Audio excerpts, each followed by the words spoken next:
mengenal biografi dan kisah salah satu dari 9 wali songo yang menyebarkan Islam di tanah Jawa, yaitu Maulana Malik Ibrahim atau disebut Sunan Gresik. Sunan Gresik menjadi wali pertama dalam jajaran wali songo. Sunan Gresik ini memiliki banyak julukan, mulai dari sebagai bapak para wali hingga penyebar ajaran Islam pertama di Pulau Jawa. Beliau adalah bapak dari Sunan Ampel dan merupakan kakek dari Sunan Bonang dan Sunan Derajat. Tidak diketahui secara pasti tanggal dan tahun kelahiran dari Sunan Gresik, tapi beliau ini meninggal di tahun 1419, tepatnya pada hari Senin 12 Rabiul Awal 822 Hijriah. Jika melihat dari silsilah keturunannya, Sunan Gresik ini merupakan keturunan ke-22 dari Nabi Muhammad SAW melalui Siti Fatimah yang menikah dengan Ali bin Abi Thalib. Hingga saat ini, asal-usul Sunan Gresik sebenarnya masih menjadi perdebatan. Ada yang mengatakan kalau beliau ini keturunan Arab, tapi ada juga yang mengatakan beliau keturunan dari Uzbekistan, dan ada juga yang mengatakan asalnya dari Persia. Sunan Gresik memiliki nama asli Maulana Malik Ibrahim. Beliau awalnya dikenal dengan nama Maulana Maghribi, tapi kemudian namanya lebih populer dengan julukan sebagai Sunan Gresik. Dijuluki sebagai Sunan Gresik karena tempatnya berdakwah yang paling lama adalah di Gresik, Jawa Timur. Pada tahun 1371, Sunan Gresik pertama kali datang ke kota Gresik dan mulai menyebarkan agama Islam dengan cara berdagang. Beliau kemudian dipertemukan dengan Raja Majapahit dan diperbolehkan untuk menyebarkan agama Islam kepada masyarakat setempat. Sunan Gresik kemudian menetap di desa bernama Sembalo, Kecamatan Manyar, Kabupaten Gresik. Di sanalah beliau pertama kali mendirikan masjid di desa Pasucinan, Manyar.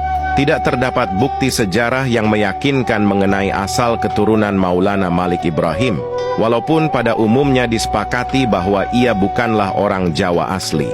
Sebutan Syekh Maghribi yang diberikan masyarakat kepadanya kemungkinan menisbatkan asal keturunannya dari wilayah Arab Maghrib di Afrika Utara. Babat Tanah Jawi versi J.J. Mainsma menyebutnya dengan nama Makhdum Ibrahim As-Samarkandi, yang mengikuti pengucapan lidah Jawa menjadi Syekh Ibrahim Asmarakandi.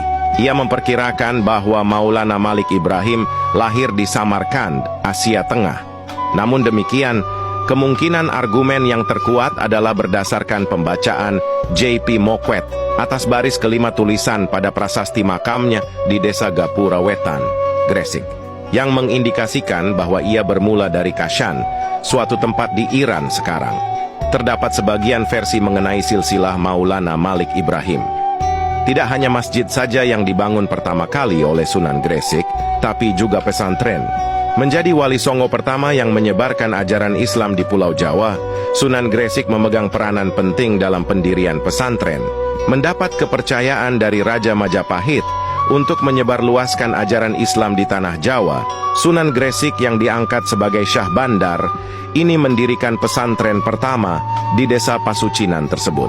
Tidak diketahui secara pasti apakah Sunan Gresik membangun pesantren terlebih dahulu atau membangun masjid lebih dulu. Tapi di desa tersebut menjadi lokasi pertama dari pembangunan masjid dan pesantren di Jawa.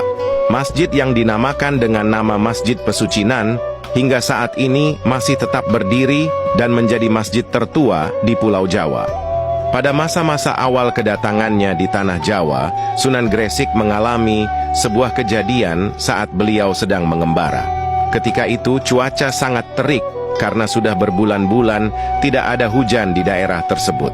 Di tengah perjalanannya mengembara, beliau melihat banyak orang berkerumun sambil mengerumuni panggung bebatuan. Di atas bebatuan tersebut, ternyata ada seorang gadis yang berpakaian putih dengan kedua tangan yang dicengkram oleh 2 orang lelaki berbadan besar. Di dekat gadis itu juga ada seorang yang sedang membacakan mantra sambil memegang pisau. Saat Sunan Gresik bertanya pada orang-orang, beliau mendapat informasi kalau gadis tersebut sedang menjadi tumbal untuk dipersembahkan kepada Dewa Hujan, karena di tempat tersebut sedang mengalami kemarau panjang. Kemarau panjang ini mengakibatkan sumur kering dan ladang tidak bisa menghasilkan panen. Ketika beliau ingin menggagalkan upacara penumbalan tersebut, kedua orang berbadan besar tersebut menyergap Sunan Gresik. Tapi baru beberapa langkah saja, kaki dua orang tersebut terasa lemas hingga tidak bisa digerakkan.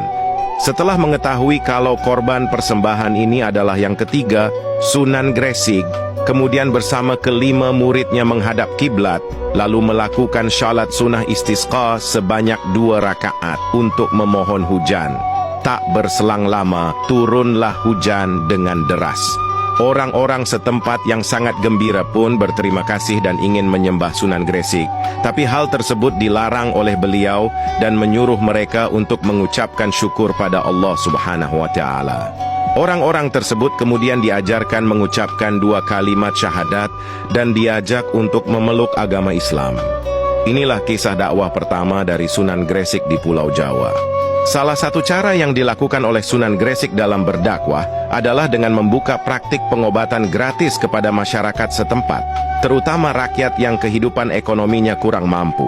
Ia memiliki kemampuan untuk mengobati orang, karena dulunya beliau pernah belajar ilmu pengobatan tradisional. Beliau pun memanfaatkan keahliannya ini untuk berdakwah. Ia tidak pernah membeda-bedakan golongan masyarakat, baik itu golongan kelas bawah, tengah, hingga atas dianggapnya sama. Inilah yang membuat Sunan Gresik memiliki pengaruh kuat di masyarakat.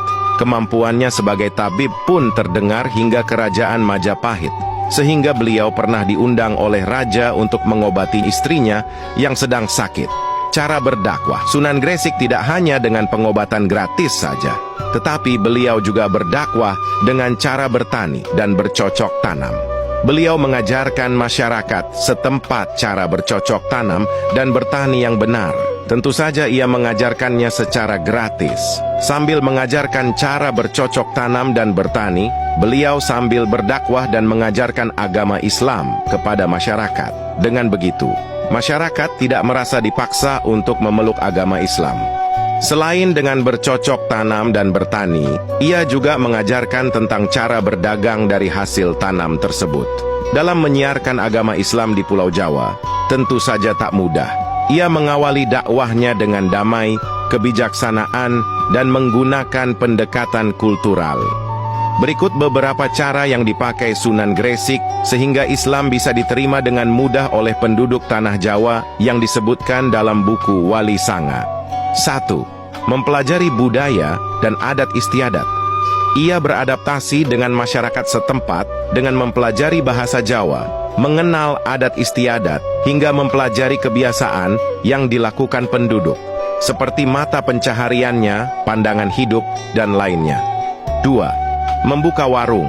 Permulaannya Sunan Gresik membuka warung yang mana menjual kebutuhan sehari-hari untuk masyarakat sekitar. Ia mulai akrab dan membangun kenalan dengan masyarakat dengan aktivitas berdagang. Warung yang ia dirikan sangat ramai pengunjung, lantaran ia menjual barang-barang dengan harga murah dan tidak mencari untung, sehingga masyarakat senang dan sering mengunjungi warungnya. 3. Membuka lahan pertanian. Disebutkan, Sunan Gresik merupakan ahli dalam bidang pertanian. Ia memanfaatkan lahan yang subur untuk menanam bahan pokok seperti padi, umbi-umbian, dan sebagainya. Hasil pertaniannya yang meningkat membuat banyak penduduk ingin belajar kepadanya. 4. Menjadi tabib.